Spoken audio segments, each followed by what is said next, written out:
Marie Miele lived alone on the city's northwest side. She was 62 years old when she was found brutally beaten and killed. Then her house was set on fire.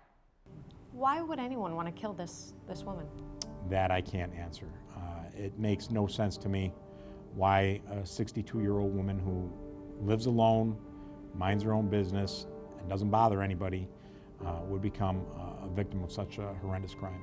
It was 4 in the morning on Tuesday, May 28, 1991. A call came in 911. The Rochester Fire Department responded to 107 Burrows Street for the report of a house fire. While putting out the fire, Marie Miele's body was found in a dining room that had been converted into a bedroom.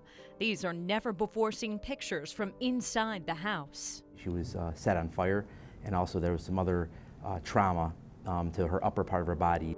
Back in 1991, News 10 NBC interviewed the neighbor on Burrows Street who called 911. And then I went down out into the driveway, and I saw smoke coming out of her windows, and I went back in, called my wife to call 911, and I went out and tried to see if I could get her up. I knocked on her side door, and there was no answer. That's because Marie was already dead.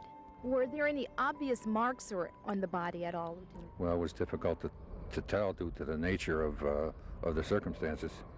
Was she badly burned? Yes.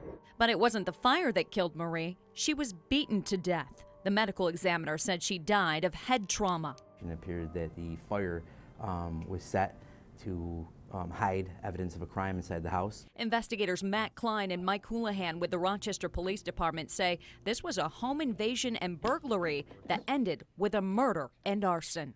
It's horrendous.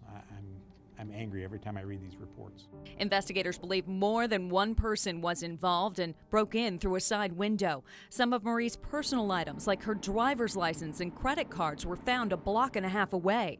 Police have looked into several potential suspects. Some of them lived in Marie's neighborhood. Over the years, they've worked their way through the criminal justice system. They are known to law enforcement. And News 10 NBC found out investigators have just resubmitted evidence in the case for new touch DNA testing that wasn't available 27 years ago. And hopefully we'll be able to come up with some DNA hit off of it that would tie one or more of the individuals we've been looking at to this crime. These people should be off the streets. Oh, absolutely. Anybody that did this, even if 27 years ago they did it and someone thinks that they've turned their life around, anybody that participated in a crime like this needs to be held accountable.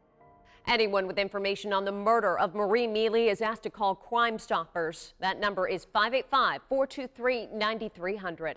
Nikki Runn, News 10 NBC.